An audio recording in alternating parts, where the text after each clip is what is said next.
Kenapa quality sholat nggak oke? Karena nggak ngerti ini. Opening the door dari everything. Dari 6.236 ayat Quran, ibunya Quran namanya Al-Fatihah. Jadi dari 6.236 ayat, kalau di zip itu cuma 7 ayat. Al-Fatihah. Kalau Al-Fatihah di zip, itu cuma keluar basmalah. Jadi bagi orang yang di tingkat kesadaran, berbasmalah means melakukan semua Quran. Bismillah, kalau di zip, itu cuma keluar huruf ba. Huruf terakhir Al-Fatihah huruf apa? Nun. Ba itu mangkok. Titiknya masih di luar. Isinya masih di luar. Sehingga orang yang sudah ber-Al-Fatihah memindahkan titik yang di luar sudah menjadi di dalam. Jadi nun. Siapa titik ini? Allah. Sholat itu terhubung artinya. Connecting. Berarti kalau orang cuman gini tapi tidak terhubung ke titik kesadaran tertinggi, dia baru sholat dalam wilayah jasad namanya syariat. Indikator parameter sholat yang terhubung itu dipanggil oleh kerinduan. Tahu rasa rindu ya? Ini biasanya kejadian kalau lagi jatuh cinta sih. Karena saat jatuh cinta, yang selalu di pikiran kita hanyalah sang kekasih. Saat kita sholat dipanggil oleh kerinduan, koneksinya terjadi. Musa, itu diawali dengan commandment. Ten command. Kalau command, perintah nggak? Berarti urusan Musa sama Tuhan, urusan bawahan dan atasan. Ini disebut Lord. Ada God, ada Lord. Dua-duanya di bahasa Indonesia jadi Tuhan. Di bahasa Arab ada 3 lagi. Rob, Malik, Ilah. Kenapa sih jadi kata nama Tuhan, itu kasal katanya dari Tuan sebenarnya. Lordship. Disebut hubungan bawahan dan atasan. Yesus, Isa, naik level nih. Saya sama Tuhan nggak mau atasan bawahan, mau Bapak. Father. Jadi kalau ngomongin father, bukan bapak biologis, bukan kedekatan antara anak dengan bapak. Masuk ke Isa, itu hubungannya jauh lebih subtle. Tapi Om-Om, di akhir ini nih, Muhammad nih, itu powerful banget. Kalau saya sih nggak mau hubungan ayah sama bapak, tapi saya mau hubungannya dengan kekasih. Makanya Nabi Muhammad disebut Habibullah, kekasihnya Allah. Jadi Om-Om gini, ngobrol sama ayah, sama ngobrol sama pacar dulu kekasih, lebih nyaman mana? Oh, kekasih dong. Ibu pernah dengar Isra Mi'raj nggak? Mi'raj itu dari kata aroja, tangga naik, dia naik gitu. Jadi Om-Om, maaf ya, Nabi Muhammad Isra Mi'raj bukan terbang ke langit gitu, bukan. Tapi naiknya level kesadaran. Karena perjalanan ke saat ini adalah perjalanan Al-Fatihah namanya. Kamilah yang menurunkan Quran dan kamilah yang akan menjaganya. Menjaga dalam bahasa Arab disebut hafiz. Sekarang diartiin hafal. Makanya hafiz Quran itu bukan hafal Quran sebenarnya. Menjaga Quran. Ini handphoneku, ini cucuku. Ku-nya itu merefer kemana? Berarti ku ini si objek bukan? Bukan.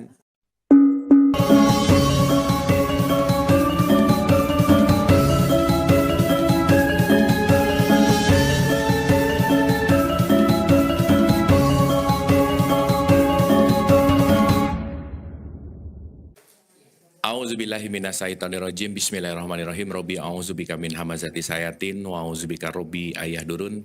Robbi shrahli sodri wa yassirli amri wahlul 'uqdatam min lisani yafqahu qauli. Assalamualaikum warahmatullahi wabarakatuh. Alhamdulillahirabbil alamin. Segala puja-puji milik Allah Subhanahu wa taala yang atas rahmat karunia kasih sayangnya. Alhamdulillah pagi hari ini kita dikumpulkan di tempat yang mulia ini. Pertama-tama mari kita sama-sama doakan siapapun yang menjadi jalan pertemuan kita di pagi hari ini senantiasa mendapatkan keberkahan dari Allah Subhanahu wa taala. Amin. Ada baiknya kita hening dulu sejenak, kita santai dan rileks, kita sama-sama dilancarkan untuk dialirkan pengetahuan, kesadaran dan petunjuk. Amin. Santai rileks, khusyuk, hadirkan kasih sayang di dalam hatinya. Hadirkan permaafan di dalam hatinya, hadirkan penerimaan di dalam hatinya. Kita ber-Al-Fatihah bukan membunyikan aja, tapi mengalami rasa Al-Fatihah, membuka hati, rasa kasih sayang Allah yang hadir, keterpujian hanya milik Allah, yang memiliki kita hanya Allah, semuanya kembali kepada Allah. Al-Hadiniyah, Al-Fatihah. Bismillahirrahmanirrahim. Alhamdulillahirabbil alamin. Ar-Rahmanirrahim.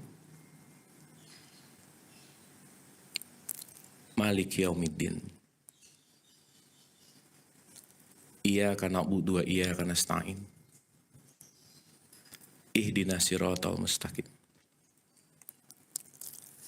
Siratal ladzina an'amta 'alaihim ghairil maghdubi 'alaihim waladdallin. Allahumma arini al-asya'a kamahiyya. Amin, amin, amin, ya Allah, ya Rabbal alamin. Ini mungkin sesi terakhir di tahun ini, Oma-Oma. Jadi we've been through a lot of macam-macam ya tahun ini. Dan ini mungkin sesi kita terakhir di 2025. Semoga perjalanan 2025 sampai tahapan ini kita terus celebrating life. Itu yang paling pasti. Kita terus bisa banyak menerima. Dan end year itu memang New Year, end year menuju New Year itu memang cuma ganti angka gitu ya. Tetapi pergantian angka itu di dalamnya ada pemaknaan yang mendalam pastinya. Dan satuan waktu itulah yang terus akan mengingatkan kita bahwa jangan lupa kita semua punya limitasi. Kita semua punya expired date. Dan expired date itulah yang membatasi kita untuk terus bisa melakukan yang terbaik di saat ini. Bukan untuk mengkhawatirkan kapan selesainya, tapi untuk menikmati hidup di sekarang, di sini, saat ini. Harapannya di 2025 oma-oma makin happy gitu. Makin happy nggak ngomong-ngomong? Iya dong, sehat ya, happy, nerima, nggak banyak marah-marah ya, nggak banyak kesel, nggak banyak menggerutu gitu ya. Karena itu bikin kita jadi susah untuk celebrating life gitu. Oke, karena ini pertemuan terakhir, kita santai relax aja ya. Kita rilis, kita review. Nanti endingnya saya mohon dari oma-oma ada feedback ya. Apa sih yang dirasain setelah kajian ini gitu? Apa sih selama setahun ini tuh dapat apa aja? Shiftingnya seperti apa gitu? Anggap hari ini UAS ya, nggak apa-apa ya. Ini ujian akhir semester. Ya, yang nggak lulus tahun depan nggak boleh ikutan ya. Oh gampang lupa ya. Loh, lupa itu pelajarannya, yang diingat itu rasanya. Pelajaran nggak apa-apa lupa, tapi satu pelajaran yang menjadi rasa itu yang terbaik. Ya, jadi bukan harus hafal, bukan harus ngerti. Oma-oma saya selalu ulang-ulang ya, nggak harus ngerti semuanya. Tapi apa yang dibutuhkan saat itu, fokuslah di situ. Karena masing-masing kita wadahnya beda, jiwanya beda, betul nggak? Makanya pulang dari sini nggak usah nanya ke temannya, ngerti nggak, udah nggak usah ya. Nanti dia ngerti kita nggak, minder, bahaya ya. Karena semua pengertian pasti beda, semua wadahnya beda, terisinya beda. Fokuslah kepada sesuatu yang membangkitkan gitu. Nggak tahu kenapa hari ini karena tadi kita mengawali Al-Fatihah, Oma-oma pernah merenungi nggak betapa dahsyatnya Al-Fatihah? Pernah ngerasain nggak betapa dahsyatnya pembuka Quran yang disebut Al-Fatihah? Kenapa Al-Fatihah selalu dibaca di dalam sholat yang menjadi rukun wajib itu cuma Al-Fatihah loh. Sisanya nggak wajib gitu. Setiap kita mau doain endingnya Al-Fatihah. Setiap mau ngapa-ngapain Al-Fatihah. Jadi di penutup ini mungkin kita akan bicara tentang Al-Fatihah sebagai suluk. Al-Fatihah sebagai journey, Al-Fatihah sebagai jalan perjalanan spiritual kita untuk masuk kepada konteks yang namanya the true enlightenment. Oh, berat banget ya judulnya ya, tapi nggak apa-apa ya. Judul kan harus keren ya. Isinya gimana nanti lah gitu. Oke, saya mau kembali begini, oma-oma. Kita boleh mundur dulu ke pertemuan awal. Kita review ya. Jadi pertemuan 1, ini pertemuan keberapa ya? 20 ada nggak? Ada lah ya.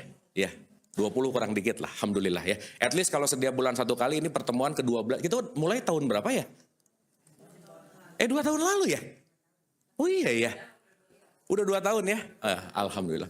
Mantap oma-oma, dan semangat oma-oma masih terus kuat dan terus semangat. Sekali lagi tepuk tangan dong buat oma-oma semua yang ada di sini. Hatur nuhun. Keren. Oke. Ada satu poin penting yang saya selalu mau ulang-ulang gini, oma-oma. Inna lillahi wa inna ilaihi roji'un. Please, di level ini, kalau bisa dengar inna lillahi wa inna ilaihi roji'un, jangan ingat mati. Ya, jangan ingat mati. Artinya, kematian itu nanti multi layer. Kematian itu nanti memiliki spektrum yang nanti kita mengerti bahwa kalau kita bicara tentang ilaihi roji'un, itu bukan urusan mati tapi urusan kembali gitu.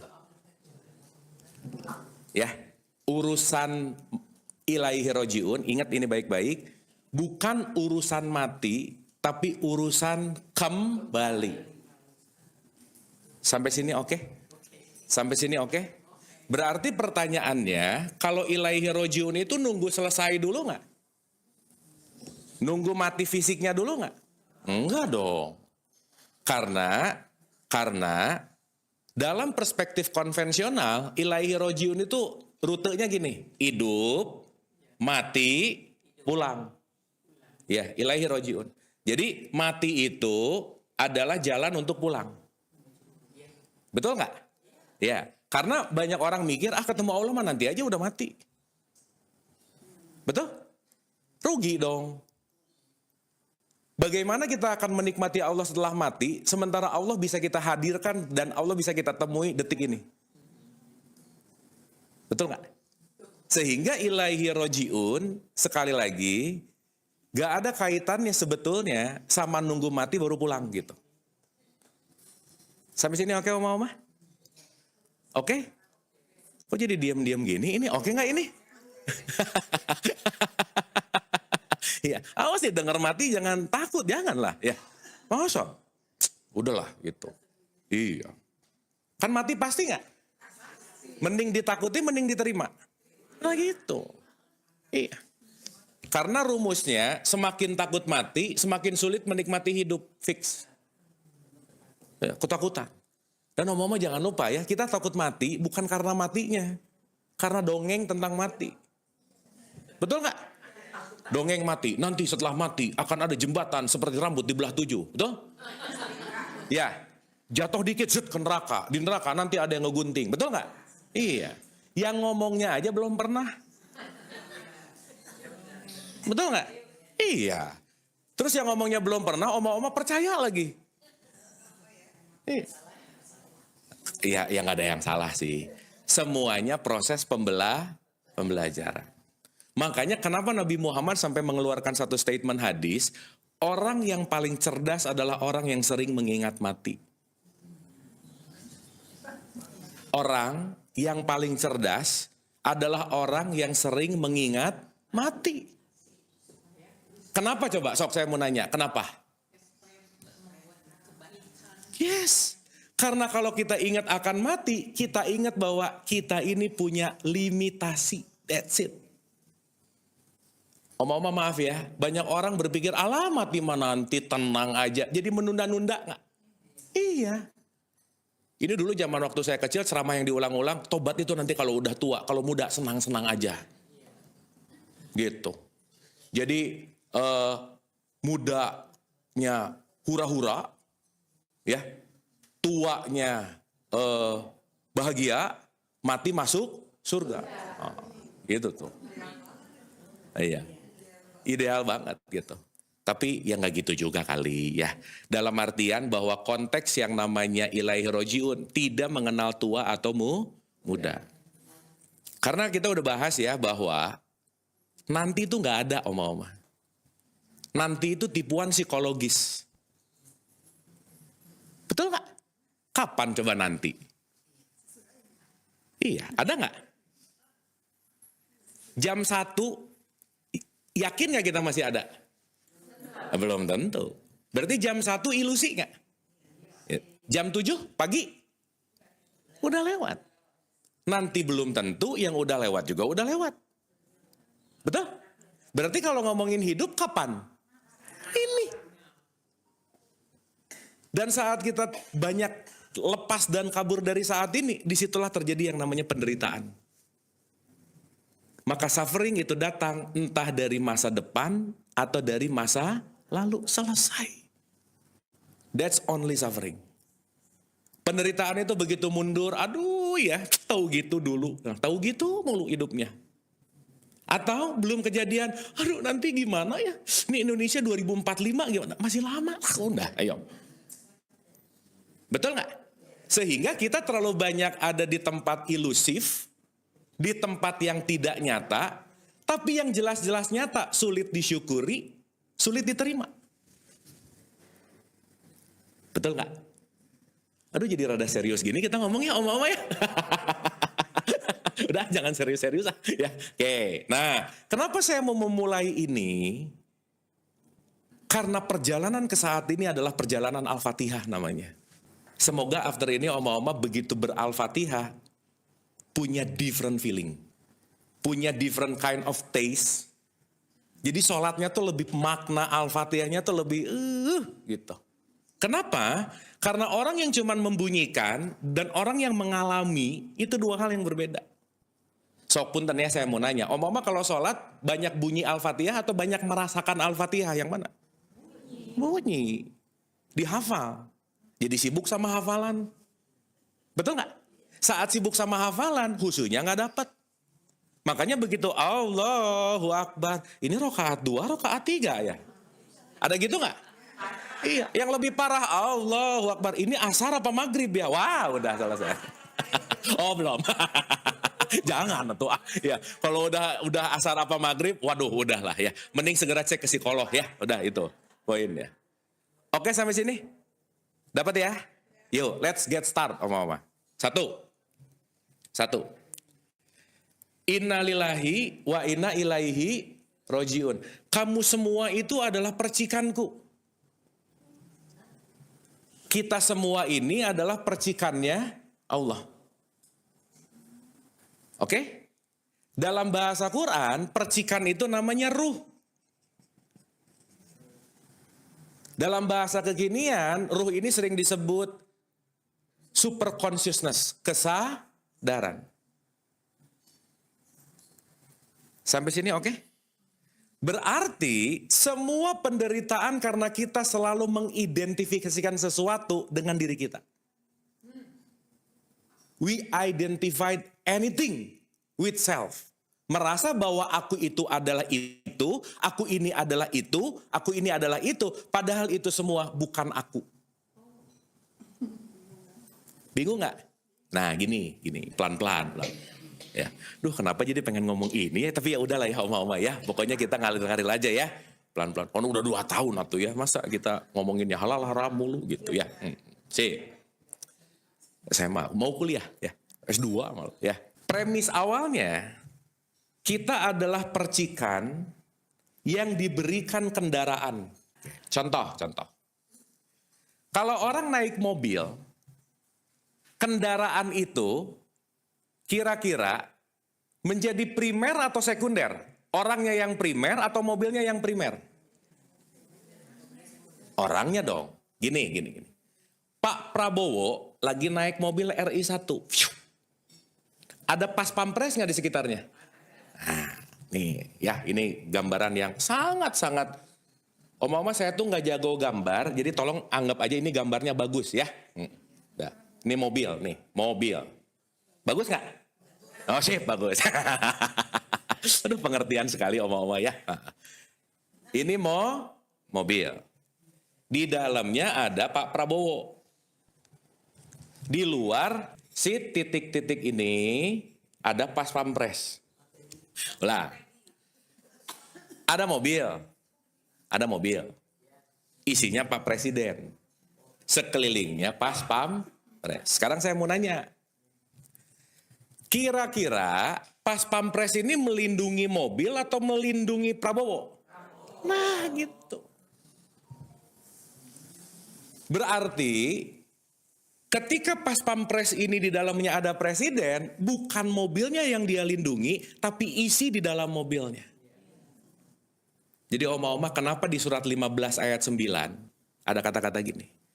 Kamilah yang menurunkan Quran dan kamilah yang akan menjaganya.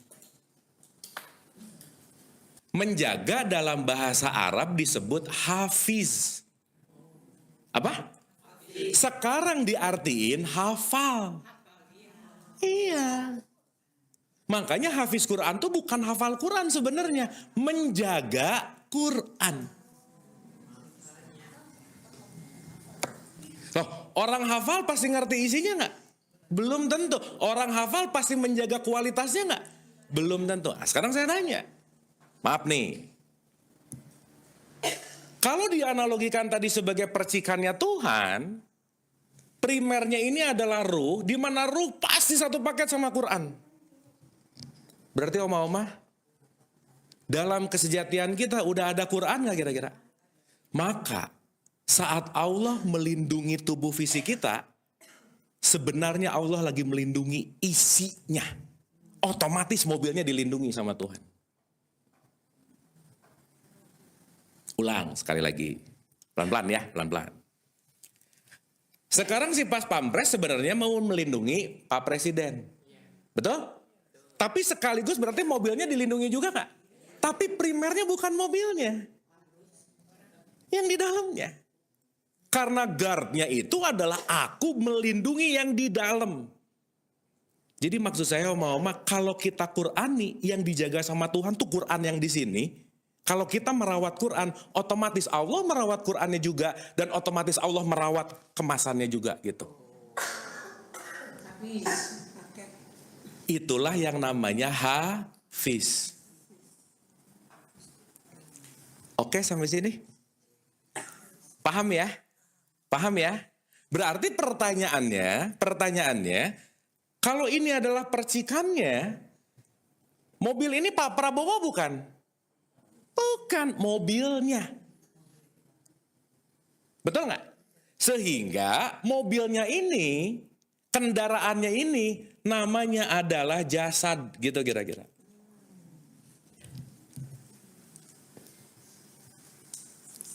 Fisik.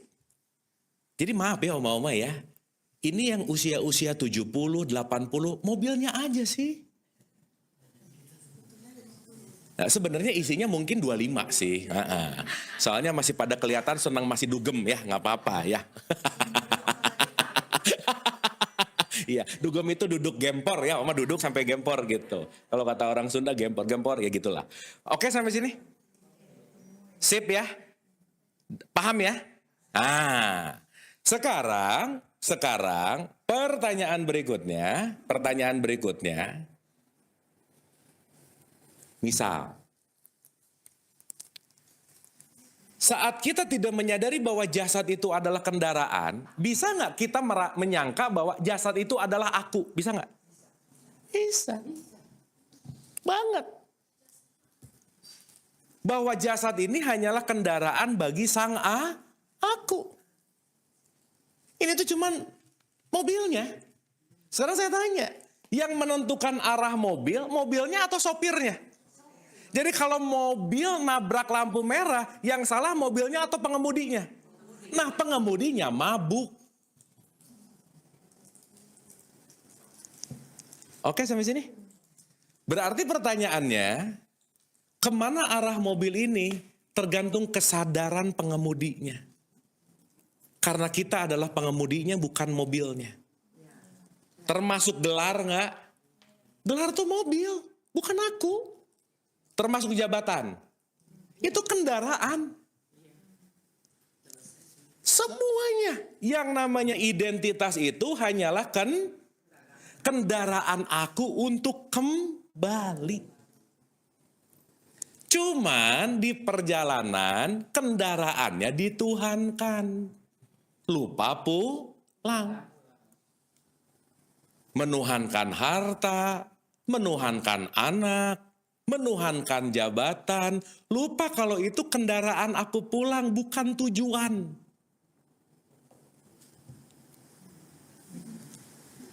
Oke? Karena tujuannya bukan ini semua, bukan. Karena pada dasarnya ilaihi rojiun itu adalah perjalanan kembali kepada sumbermu ketika kamu menyadari bahwa itu semua yang kamu anggap dirimu ternyata hanyalah kendaraan. Sampai sini oke? Sampai sini oke? Maka terjadilah ada ruh, jasad, dan jiwa. Dah ya. Ini premis besarnya dulu Oma-Oma. Kita make it simple, make it easy nih, pelan-pelan. Dah, sampai sini oke dulu nggak? Sampai sini ada yang bingung dulu nggak? Nggak, aman ya? Ya udah pura-pura aman aja nggak apa-apa ya.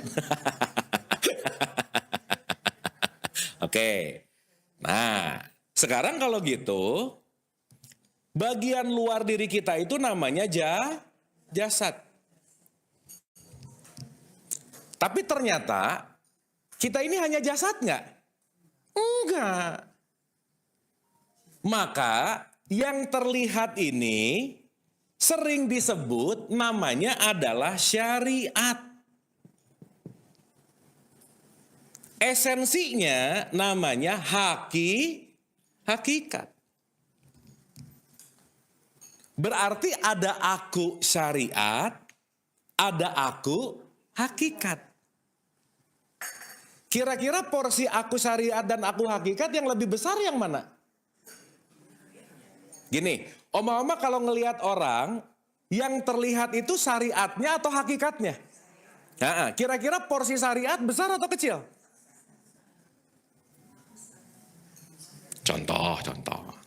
Begitu kita ngelihat orang, pertama dilihat tasnya, mereknya apa? Bisa gitu nggak? Bisa gitu nggak? Oke, oh dulu. Ini bajunya, ininya. Oke, kelihatan nggak? Tapi saya mau nanya, pikirannya kelihatan nggak?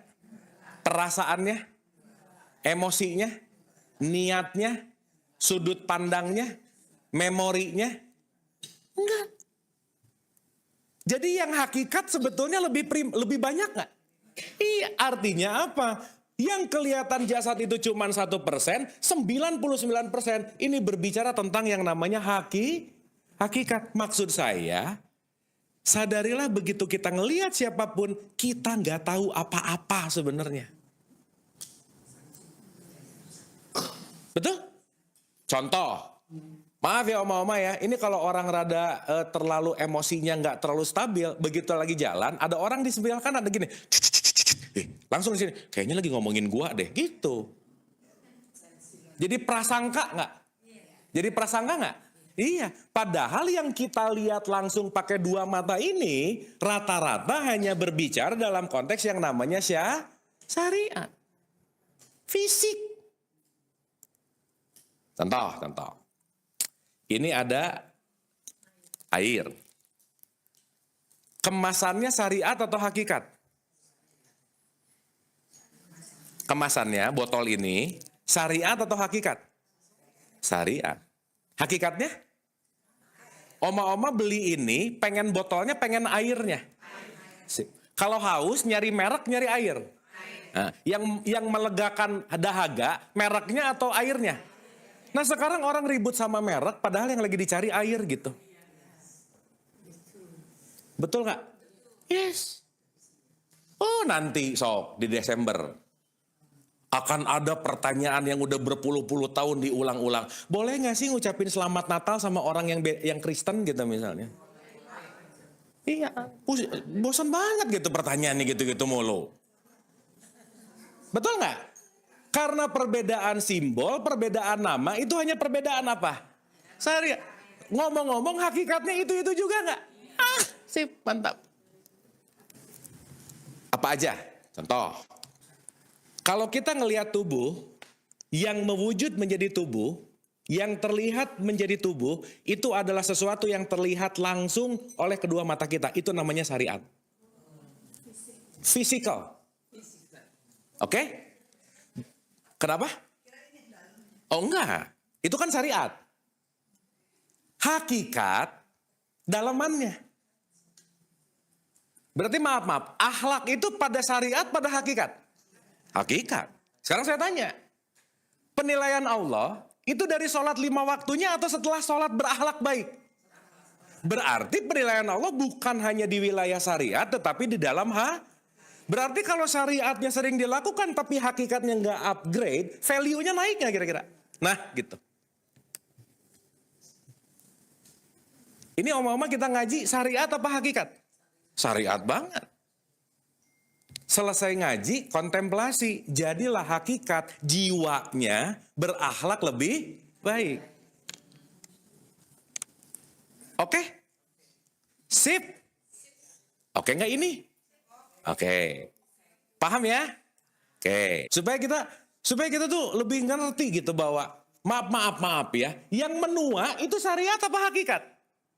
Syariat. Syariatnya oma-oma ini usianya 70-80, tapi hakikatnya oma-oma ini adalah welas asih kasih sayang. Iya. Karena hakikat kita semua tuh cuman percikannya Tuhan. Allah tuh punya nama Asmaul Husna disebut Rahman Rahim. Mama saya mau nanya, kalau sesuatu yang dipercikan memiliki sifat dari percikan dasarnya nggak? Kira-kira misal kalau orang tuanya julid, anaknya bisa dialirkan ke julidan itu nggak? Mewakili sifatnya nggak? Berarti kalau Allah Maha Kasih Sayang sebagai percikannya, kita mengikuti induknya bahwa esensi kita sebetulnya adalah kasih sayang. Sampai sini oke? Paham?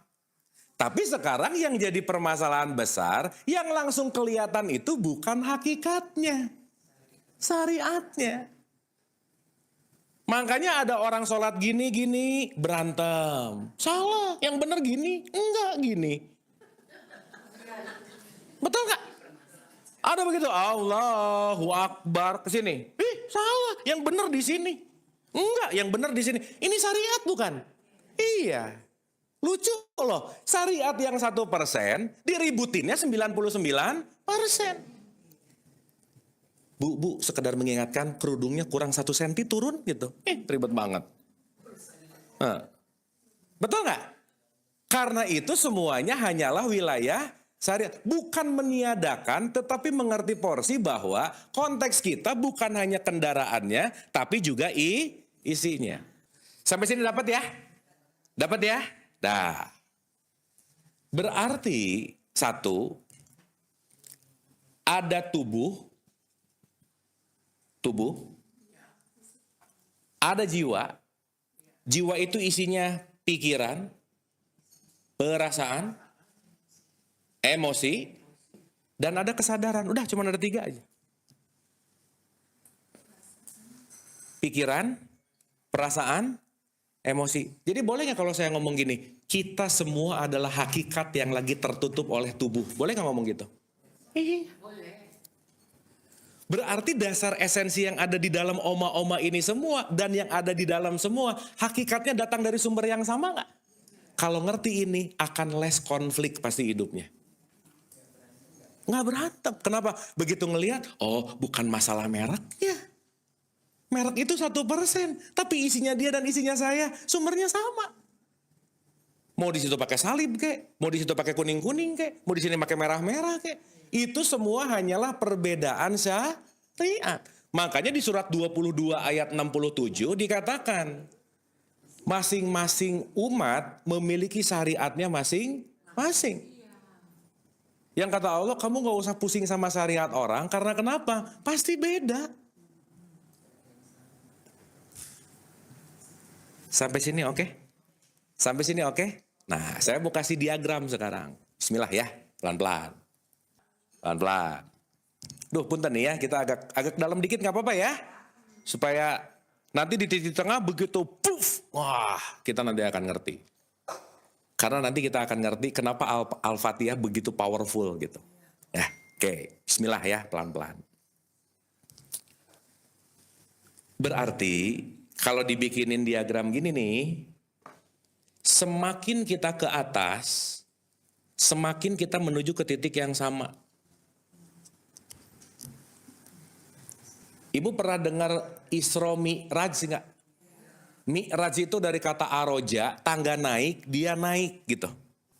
Jadi oma-oma maaf ya, Nabi Muhammad Isra Mi'raj bukan terbang ke langit gitu, bukan. Tapi naiknya level kesadaran. Paham?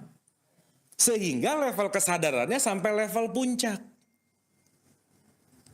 Makanya kesadaran terendah namanya jasad. Kesadaran level 2 namanya jiwa. Kesadaran puncak namanya ruh gitu.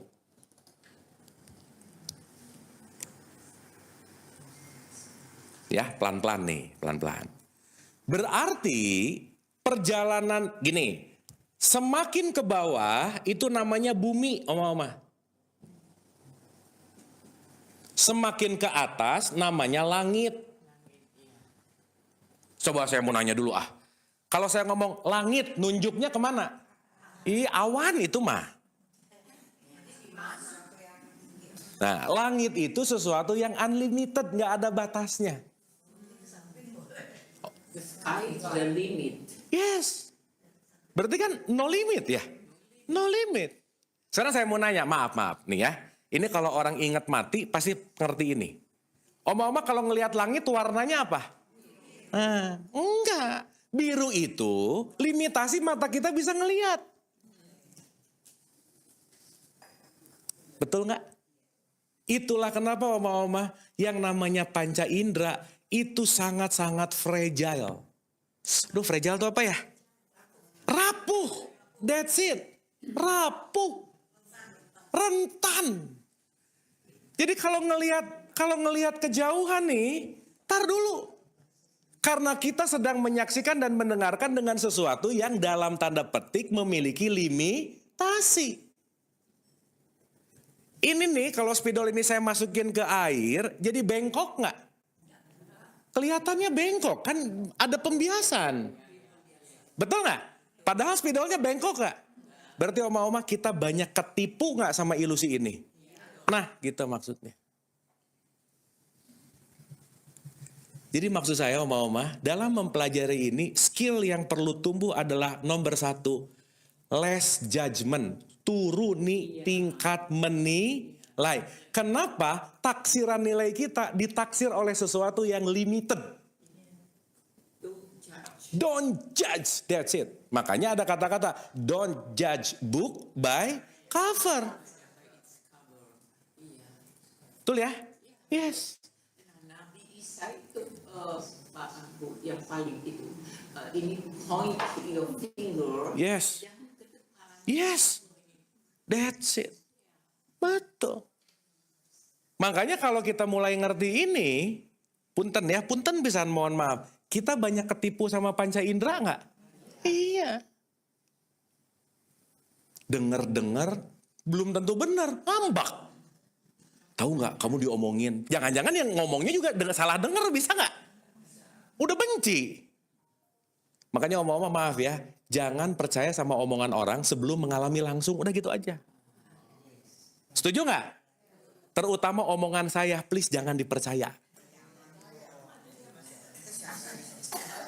Maksud saya, ini adalah informasi.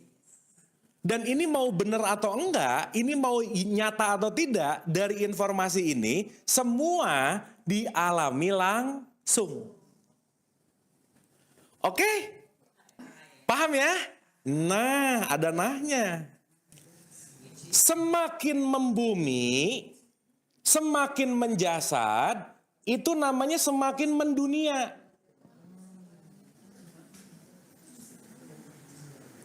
Ini saya cuma mau garis bawahi dulu, maksud saya gini, bumi langit bukan masalah ini dan itu. Dunia akhirat bukan masalah tempat gitu maksudnya. Tetapi ini lagi mau bicara tentang yang namanya kesadaran. Oke? Dapat ya? Sip ya? Dah, pelan-pelan. Oma-oma, ini sebenarnya spill. Materi ini kita akan kupas tuntas di tahun 2026. Ya, ini introduction, pengantar. Supaya pengantarnya ready, 2026 kita akan masuk ke wilayah-wilayah ini. Boleh nggak? Sip. Kalau masih ada, betul Oma, benar. Tapi kira-kira kita udah tahu arahannya mau kemana. Maksud saya, arahan kita lagi mau menuju ke langit gitu maksudnya. Langit itu adalah kesadaran yang lebih tinggi. Jadi 2026 topik besar kita adalah Mi'raj.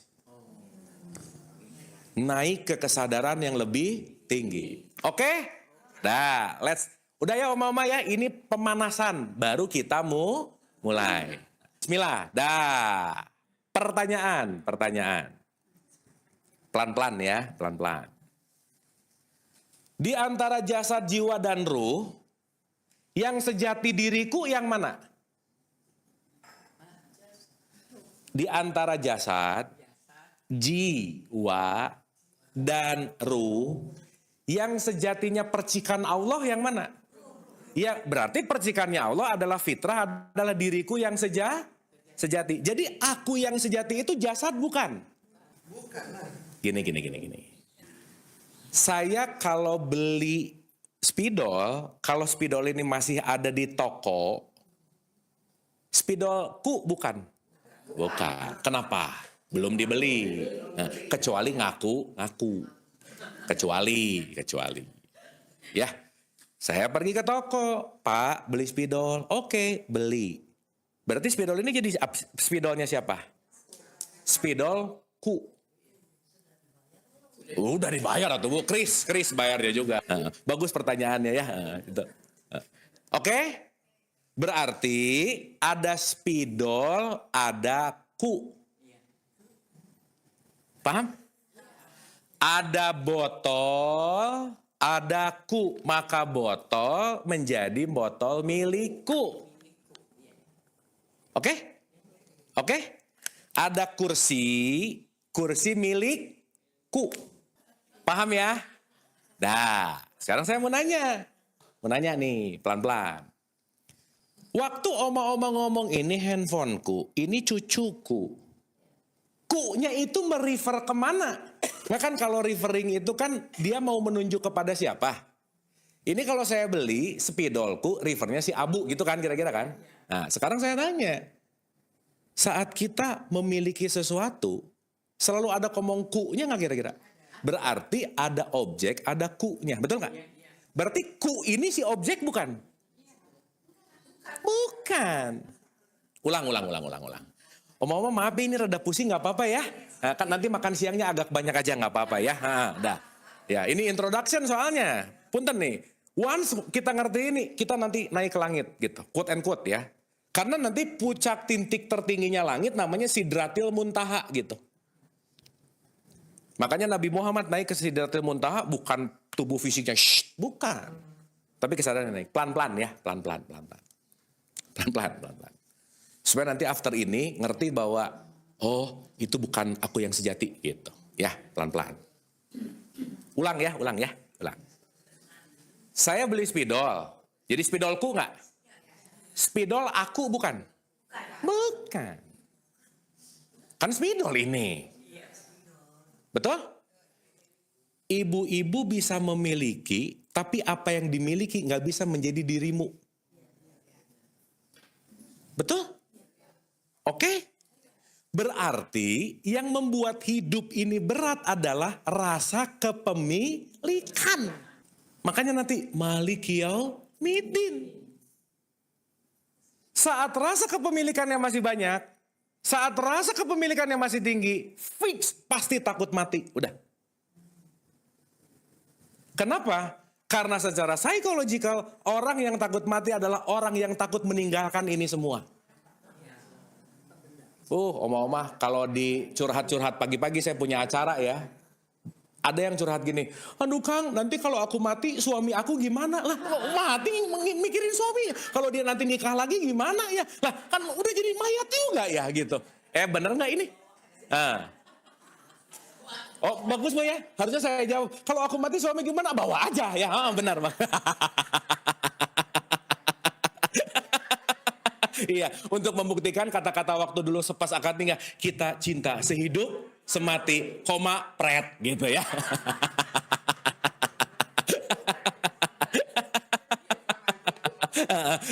Lu mati gue hidup aja, gue kawin lagi gitu, ya gak apa-apa. Gitu. Coba, maaf ya, secara nyata ada yang mengalami mengkhawatirkan kalau udah mati yang ditinggalkannya gimana? Betul gak? Melekat gak itu? Nah, bukan nggak boleh sih, kalau ada menderita gitu. Makanya saya pinjam kata-kata Buddha, Bu. Buddha bilang, the roots of every yang namanya suffering, the roots of suffering sama dengan attachment. Apa itu attachment? Kemelekatan. Semakin aku melekat, semakin sakit.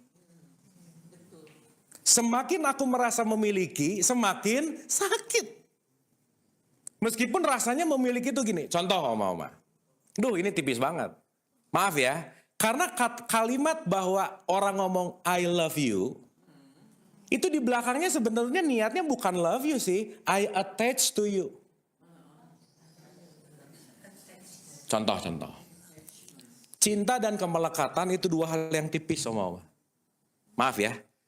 Kalau kita mencintai orang dan berharap orang itu ngikutin maunya kita, itu namanya bukan cinta, itu namanya melekat. Kalau kamu cinta, kamu tuh harus. Bukan cinta itu namanya. Transaksi. Bener nggak? Jadi dagang. Kalau dagang ada untung rugi nggak? Iya, jadi perhitungan udah. Sip ya? Makanya kenapa Rahman Rahimnya Allah di 3 surat terakhir kalimatnya Kul hu Allah hu ahad. Kalau udah ahad, udah nggak ada ini semua. Kenapa? Semuanya dibelajar untuk melepaskan yang namanya kemelekatan. Sampai sini oke? Sampai sini oke? Makanya kalau di ceramah-ceramah konvensional, kita lahir gak bawa apa-apa, kita mati gak bawa apa-apa. Antara lahir dan mati, seberapa banyak yang melekat, itulah pembelajaran hidupnya. Sampai sini oke? Sampai sini oke? Berarti oma-oma maaf ya, maaf banget nih, punten pisan mohon maaf. Maaf ya. Bisa nggak 70 tahun, ini ngumpulin kemelekatannya banyak, bisa nggak? Bisa. Nempel ini, nempel banget semuanya. Termasuk incu lah jelas. Ya, kan ada satu joke sama Oma. Nenek ngobrol sama menantunya. Karena orang Jawa ngomongnya ndu, udah biarin cucu, anaknya dia, yang ngerawat mama aja. Si anak ini ngomong apa? Cukup mah, karena aku sudah merasakan produknya kamu, katanya. Ya kan anaknya suaminya, benar nggak? Gitu. Pasti di situ ada warisan. Betul nggak? Oke ya. Nah, kembali. Berarti jasad, diri kita yang sejati bukan kendaraan. Ini mobilnya. Mau. Buatan Pindad tuh, ya mau. Oke? Tapi kalau di TikTok maung tuh jadi kodam bu aing maung gitu tau. Gitu. Itu aneh-aneh lah memang. Iya si ma aing si ma maung ya. Oke sampai sini? Paham ya? Jadi maaf. Begitu kita ngelihat siapapun lagi ngelihat mobilnya nggak? Jangan menilai karena kita nggak tahu siapa isinya. Sip. Mau mobilnya Alphard kek, mau mobilnya Lexus kek, mau mobilnya Avanza kek, kita nggak tahu isinya siapa. Bisa nggak Pak Prabowo nyamar pakai Avanza? Bisa. Pakai oplet juga bisa. Tuh oplet bahasa tahun berapa ya oplet? Ini oma-oma kelihatan deh oma-omanya ya. Dari bahasanya conversationnya memang ya udah sih nggak apa-apa. Oplet ya, benar. Oke sampai sini? Paham ya? Oke, kita pelan-pelan ya. Ini terangin ini susah loh oma-oma. Iya, maaf ya. Soalnya orang rata-rata nggak ngerti ini langsung sholat gitu. Bukan salah, bukan. Kenapa quality sholat nggak oke? Karena nggak ngerti ini.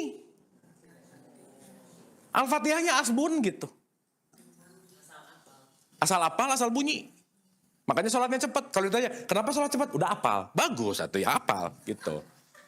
Ya. Kan udah pengalaman, jadi hafal gitu. Sip. Pertama, oma-oma. Coba dirasain ya, dirasain. Bismillahirrohmanirrohim. Pertama nih, opening the door dari everything. Oma-oma saya mau kasih gambaran. Dari 6.236 ayat Quran, ibunya Quran namanya Al-Fatihah. The mother of book. Oke? Jadi dari 6.236 ayat, kalau di zip itu cuma 7 ayat. Al-Fatihah. Kalau Al-Fatihah di zip, itu cuma keluar basmalah. Jadi bagi orang yang di lauhil mahfuz, bagi orang yang di tingkat kesadaran, berbasmalah means melakukan semua Quran. Tapi bukan gini nih, bismillah minum, bukan. Bukan nih, bukan bismillah, bismillah, bukan, nanti kita ngerti. Oke? Oke? Bismillah, kalau di zip, itu cuman keluar huruf ba. Ba. Kan huruf basmalah, huruf pertamanya apa? Ba.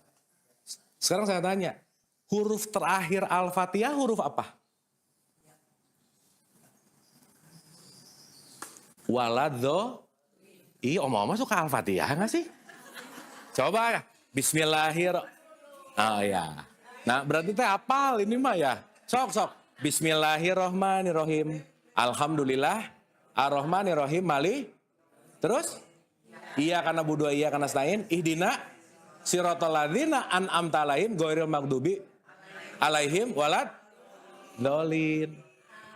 Amin nggak dihitung. Itu aneh-aneh. Jadi 8 atau kalau ada amin. Enggak amin nggak dihitung. Oh iya. Ya. Jadi huruf terakhirnya apa? Nun. Yuk, pelan-pelan. Coba lihat oma-oma. Coba lihat. Ba itu mobil. Ini mangkok. Titiknya masih di luar. Isinya masih di luar.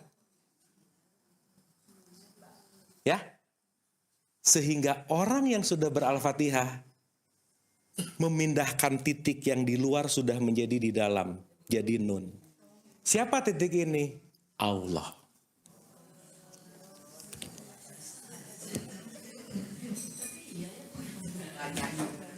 Tapi ya kalau nyambung kan ada ilmunya tuh Bu. Ya.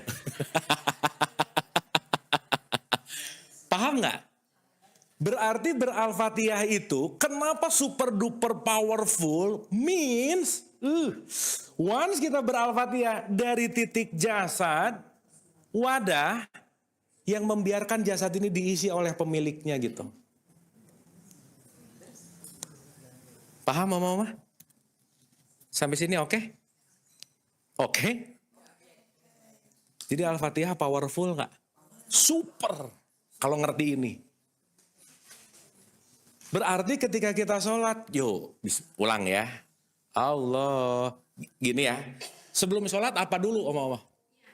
Ya bukan, wudu atau iya niat benar sih, benar. Ya boleh niat benar. Gini. Iya nggak salah, benar. Iya benar. Nah itu beda persepsi aja sih ya. Nah, jadi lebih baik kita saling memaafkan ya, boleh ya? Yuk kita lihat runtutannya. Ngomong-ngomong sholat artinya apa sih? Kalau sembahyang itu sinonim bukan arti. Sholat itu terhubung artinya. Connecting. Nih. Saya telepon Bu Ire nih. Tut. Tit. Nah, berarti nggak terhubung. Oke? Tapi begitu tut, Bu Ire ngomong, halo, terhubung nggak? Nah, itu sholat namanya. Ulang, ibu kok kaget gitu sih? Ulang. Awas salah ngerti. Oh, kalau nelpon saya lagi sholat dong. Bukan gitu, bukan. Ulang. Ibu kaget banget, ulang. Iya, oke. Ulang. Ini perumpamaan. Ulang ya, ulang. Ya, ibu jangan teriak gitu Bu ya. Ulang. Gini. Ulang. Secara bahasa nih. Gini deh. Cai itu apa sih? Nah. Gitu. Ya. Kalau water apa? Jadi kalau saya ngomong air boleh water nggak? Boleh banyu nggak? Kalau nggak ngerti bahasanya bisa berantem nggak? Iya lain. Water, iya mah cai. Bisa gitu nggak? Orang Sunda. Orang boleh, no, this is water. Gitu nggak? Orang Sunda sama orang Inggris ngomong, nggak nyambung. Jaka sembung, bawa golongan.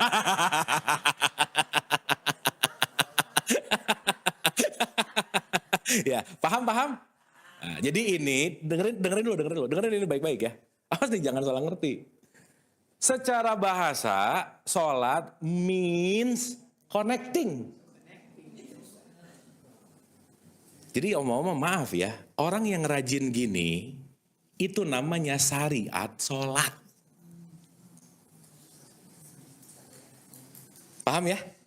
Berarti kalau orang cuman gini tapi tidak terhubung ke titik kesadaran tertinggi, dia baru sholat dalam wilayah jasad namanya syariat.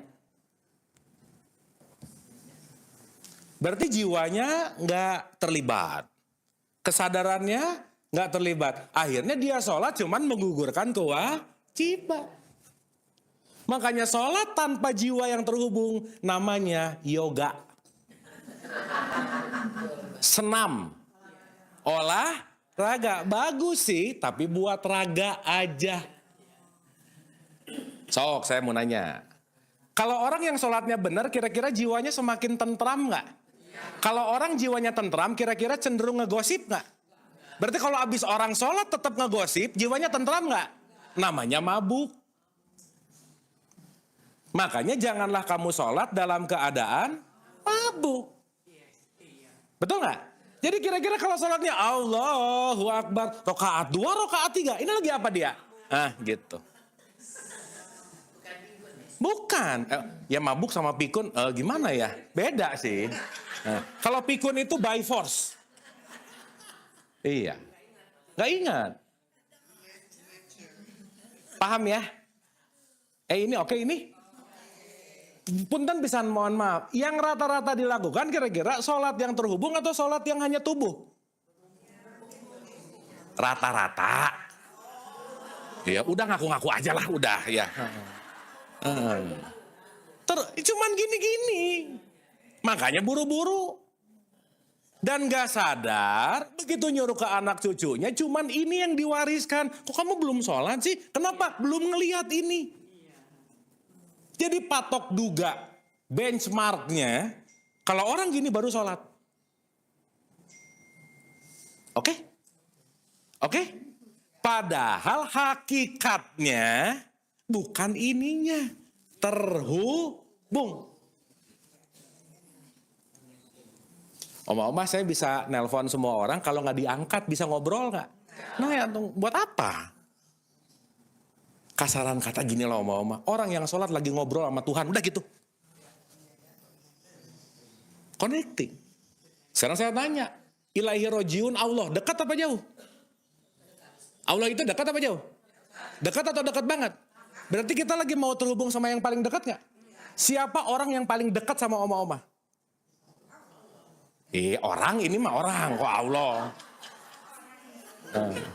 Ini gak kepikiran pasangan? Enggak lah ya, udah ya. Rata-rata kalau saya nanya gitu, siapa sih yang paling dekat? Pasangan gak pernah diingat-ingat sih oma-oma ya. Cucu lah anak, bukan oma-oma. Yang paling dekat dengan diri kita cuma satu, siapa? Diri sendiri.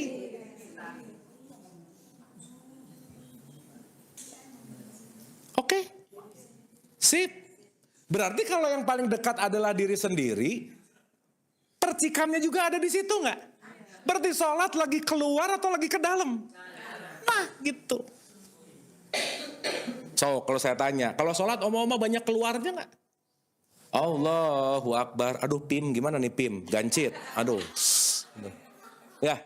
Aduh gimana nih cucu? Aduh ini masak. Gitu nggak? Itu lagi keluar lagi ke dalam. Nah, lagi mabuk nggak? Jadi kira-kira banyak mabuk banyak sadar? Ya nggak apa-apa juga sih. Nggak mau ngaku.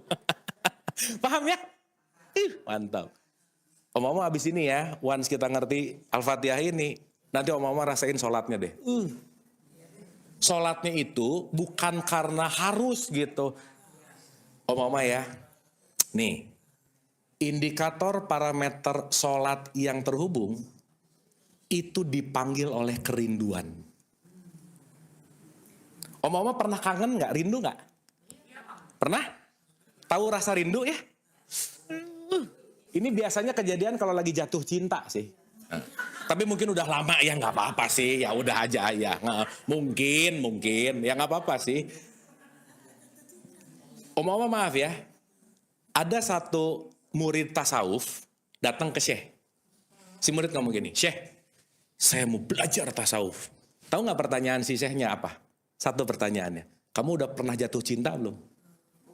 Si muridnya ngomong, belum, udah gak usah belajar lah. Kamu jatuh cinta dulu baru belajar. Jadi tahu rasanya. Paham ya? Cuman sekali Bu? Iya, apa-apa sekali juga Bu. Yang penting mah udah ngerasain ya.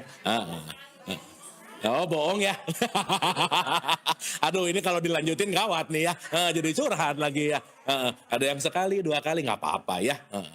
Iya. Belok dulu. Nanti bahas panjang ke situ. Balik. Nah. Kenapa?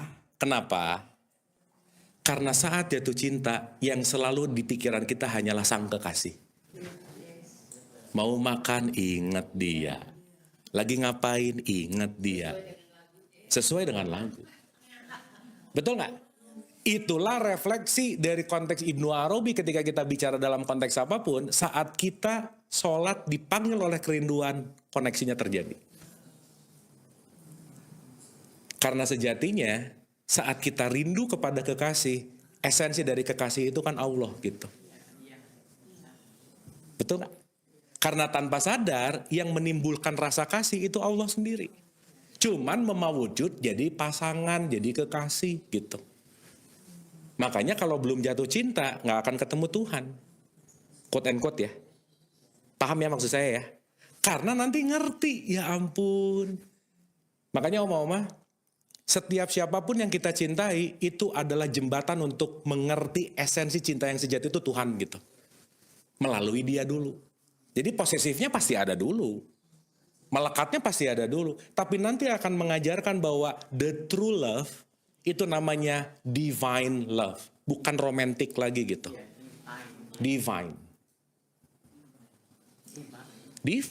Makanya dalam perspektif tasawuf, nomor 1, nikahi dulu Allah. Baru nikahi makhluk. Maksudnya apa? Kalau orang sudah menikah dengan Allah, sudah penuh dengan kasih sayang Allah nggak? Nggak perlu ngemis lagi cinta sama orang. Karena aku sudah cukup dengan Tuhanku gitu. Nah itulah makna Bismillahirrohmanirrohim.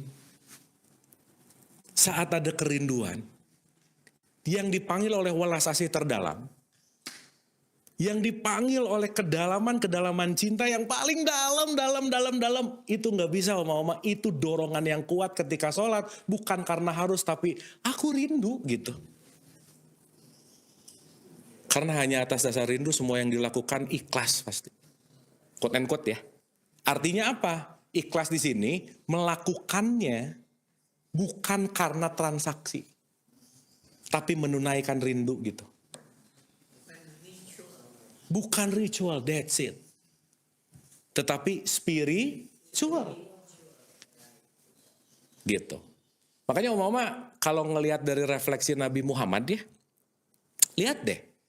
3 Abrahamic religion itu punya different kind relationship sama Tuhan. Ngomong-ngomong, Judaism, Christianity, Islam, nenek moyangnya sama nggak? Ibrahim, jangan berantem lah udah. Orang nenek moyangnya sama kok. Betul nggak? Berarti yang rese emang cucu-cucunya sih. Ya. Iya, kakeknya mah akur. Ya, oke, yuk kita lihat. Ini escalating apa? Kenaikan kesadaran dari segi Abrahamic religion dulu, belok ya. Coba lihat Musa. Musa itu diawali dengan commandment. 10 command. Kalau command perintah nggak? Berarti urusan Musa sama Tuhan, urusan bawahan dan atasan. Makanya disebut Lord. Kalau di bahasa Inggris anak oma-oma, ada God, ada Lord. Dua-duanya di bahasa Indonesia jadi Tuhan. Di bahasa Arab ada 3 lagi. Rob, Malik, Ilah. Ini kalau nggak ngerti ada, tapi udah ini nanti kita bahas. Tapi anyway, Kenapa sih jadi kata nama Tuhan itu asal katanya dari Tuan sebenarnya. Lordship. My Lord. Paham ya? Makanya kalau dalam bahasa Inggris ada oh my God, ada oh my Lord. Kalau dalam bahasa Arab oh my God itu ya Allah. Kalau dalam bahasa Arab oh my Lord itu ya Rob. Beda nggak? Maka doa ada Allahumma, ada Robbana. Ini nggak ngerti gini main doa Robbana Atina. Kenapa Rob? Pokoknya Robbana Atina. Udah aja. Ya tapi nggak apa-apa sih. Udah ya, dah. Nah, berarti hubungan Musa sama Tuhan itu lordship. Disebut hubungan bawahan dan atasan. Yesus, Isa naik level nih. Saya sama Tuhan gak mau atasan bawahan, mau Bapak. Father. Jadi kalau ngomongin father, bukan bapak biologis, bukan kedekatan antara anak dengan bapak. Kesalahan benar, Oma. Ini tetangga, bapaknya di surga, ini anaknya aneh gitu. Tapi gak apa-apa sih lah, udah ya. Yang penting kita mah paham aja. Sampai sini oke? Jadi dari hubungan kaku, ini lebih subtle, lebih delicate gitu. Artinya masuk ke Isa, itu hubungannya jauh lebih subtle. Tapi Oma, di akhir ini nih, Muhammad nih, itu powerful banget. Kalau saya sih gak mau hubungan ayah sama bapak, tapi saya mau hubungannya dengan kekasih. Makanya Nabi Muhammad disebut Habibullah, kekasihnya Allah. Jadi Oma gini, ngobrol sama ayah, sama ngobrol sama pacar dulu kekasih, lebih nyaman mana? Oh, kekasih dong.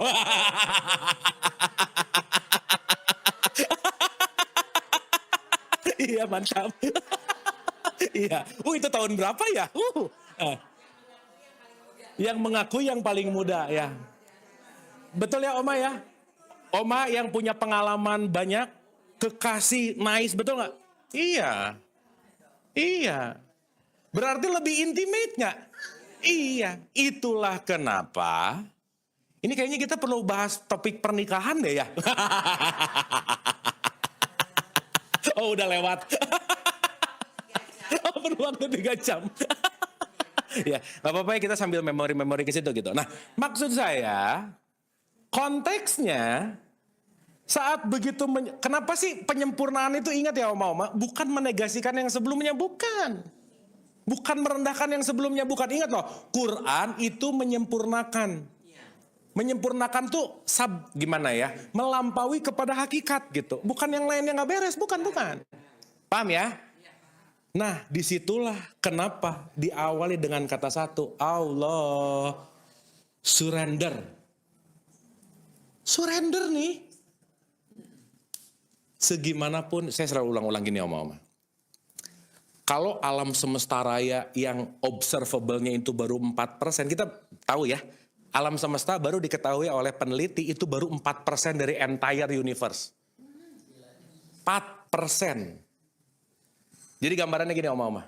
Kalau ini adalah semesta raya, nih si papan tulis. Bumi segede gini nih. Nih. Kecil Kak? Kecil aja atau kecil banget? Sekarang saya tanya, kalau bumi segede gini, Jakarta segede gimana? Ya. Kalau Jakarta segede gimana, Kemang segede apa? Betul? Kalau Kemang aja segimana, si Abu segede gimana? Ya. Makanya kata semesta, nggak usah ngerasa penting bro, gitu. Lu tuh kecil. Betul ya? Makanya Oma kalau ngertiinnya begitu, Allahu Akbar. Ya elah. I am nothing.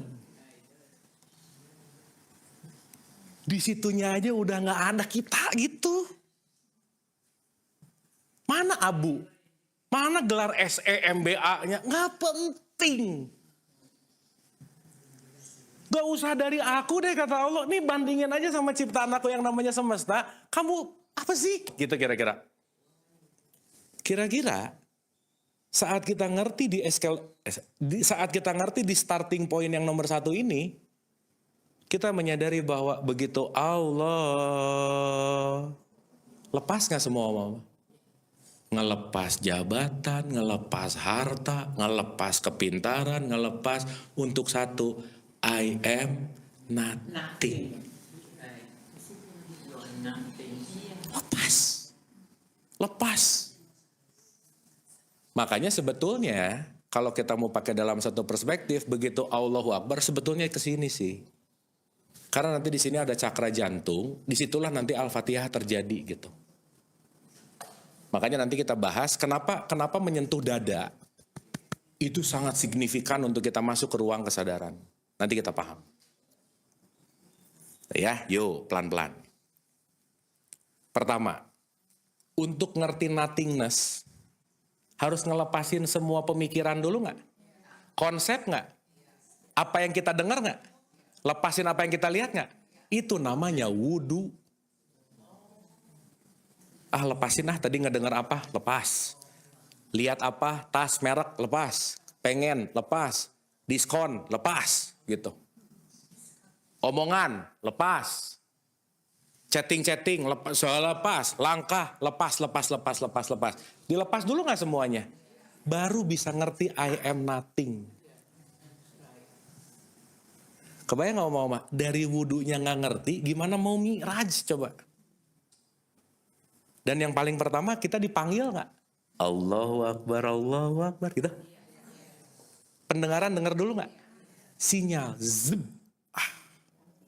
Jadi maaf ya, azan itu panggilan ritual sholat atau panggilan ketemu Tuhan?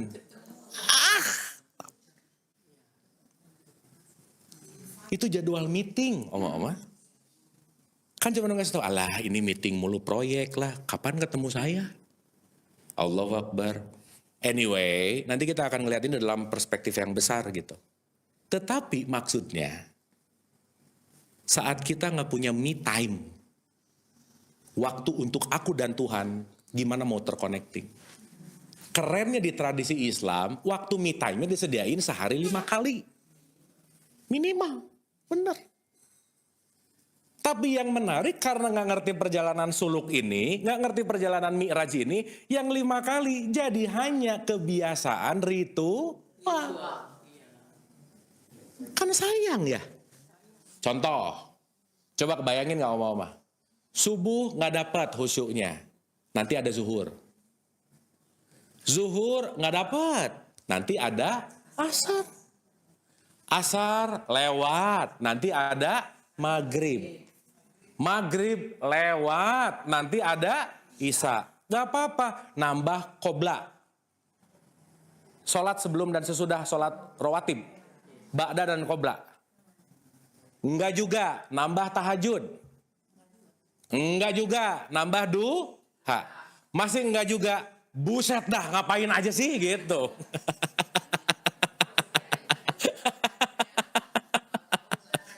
Ya.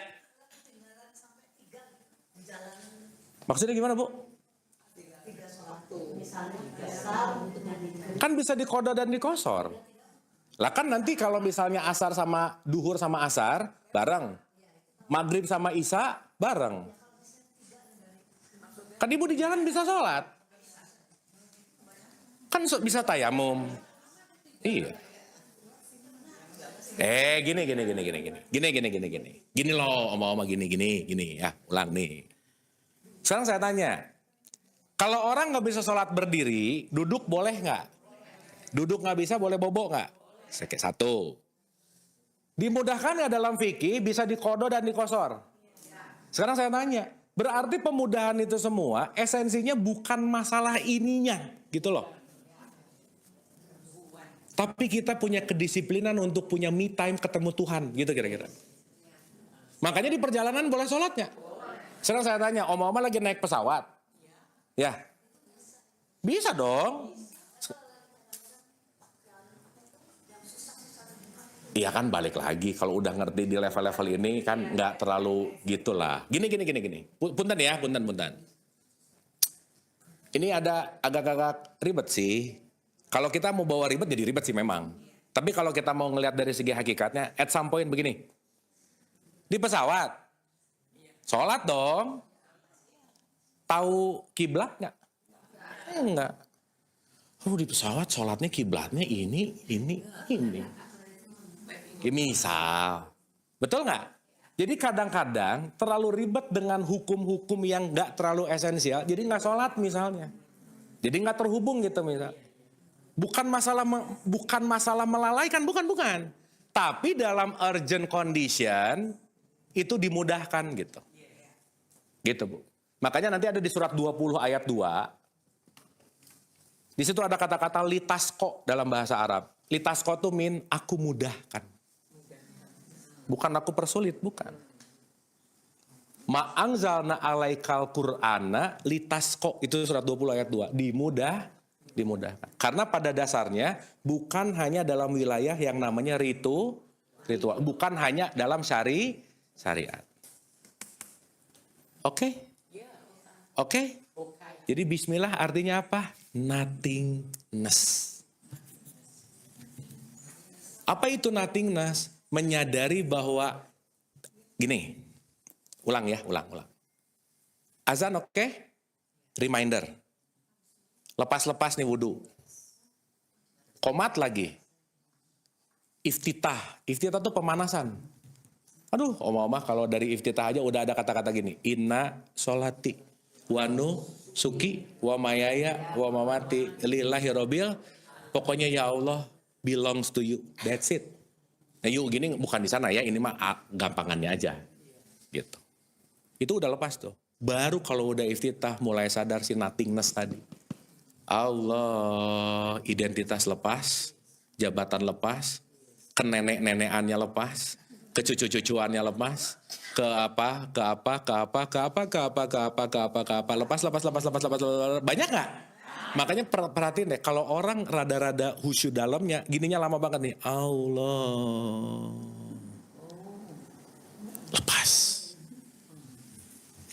Tapi kalau pakai rasa, sebanyak apapun, kalau lepas, freedom. Berarti ini urusannya di sini nggak kira-kira? Selesai. Makanya langsung kita langsung kita mengalami Bismillahirrohmanirrohim. Nomor satunya aja oma-oma udah gini. Atas namamu. Ya, kalau atas nama, contoh, saya menjadi wakil keluarga untuk menyambut calon mempelai perempuan. Berarti saya mewakili keluarga nggak? Berarti sayanya ada nggak sebenarnya? Ulangi. Saya mewakili, ini di resep, ini kan kita ada topik-topik cinta ya, jadi resepsi gitu. Oma-oma resepsi tahun berapa ya? Oh 70-an ya boleh lah. Oke, ya. Berarti saat saya menjadi wakil keluarga, semua orang ngelihat saya sebagai wakilnya nggak? Sayanya ada nggak? Nah, nggak ada, kan wakil. Saya membawa nama keluar, sayanya mah nggak ada. Makanya sebut saya mewakili. Oke? Berarti basmalah. Bismillahirrohmanirrohim. Atas nama, ya elah, nggak ada kitanya. Waktu ngasih, alhamdulillahirobbilalamin. Yang ngasih bukan aku, wakil. Maka pujiannya bukan ini, Allah. Gak melekat dong. Kenapa orang dialirkan? Betul gak? Disitulah betapa powerfulnya Al-Fatihah, nanti kita paham. Gitu. Jadi Oma bedain ya.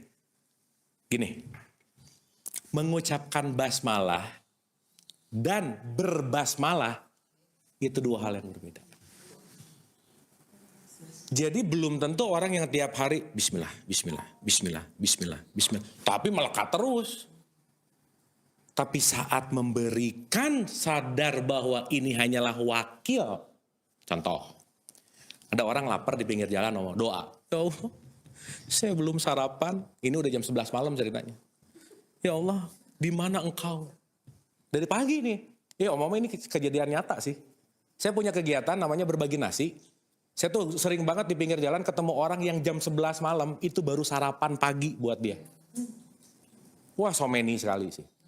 Anyway. Dah ya, dia doa nih. Ya Allah, di mana engkau ketika aku lapar? Doa vibrasi gak Mama? Iya dong. Dia akan tervibrasi kepada sekelilingnya gak? Siapapun sekelilingnya yang dapat vibrasi itu pasti ngelihat dan pasti ada rasa ingin nolong dia.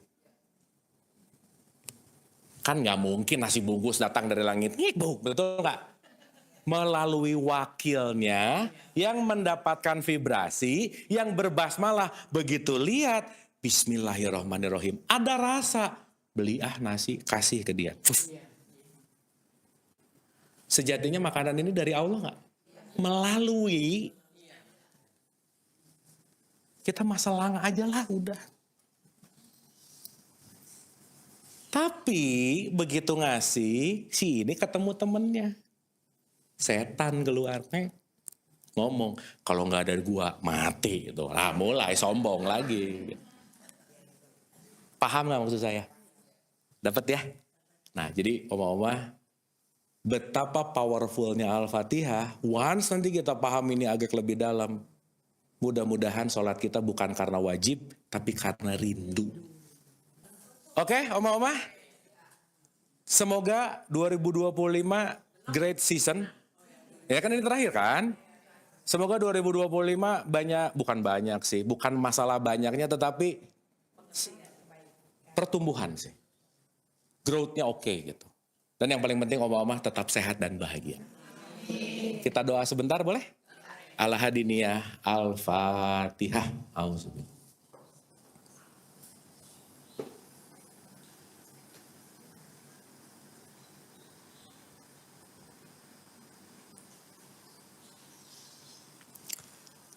Allahumma rabbik firli wali walidayya warhamhuma kama rabbayani shaghira. Rabbana atina fid dunya hasanah wa fil akhirati hasanah wa qina adzabannar. Wa adkhilnal jannata ma'al abrar ya aziz ya ghafar ya rabbal alamin.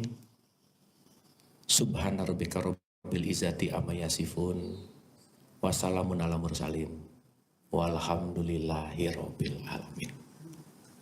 Amin ya Allah ya rabbal alamin. Hatur nuhun, terima kasih untuk great season di 2025. Semoga bermanfaat, semoga bertumbuh dan tidak lelah untuk belajar. Dan sesama murid semesta kita semua selalu sama-sama belajar.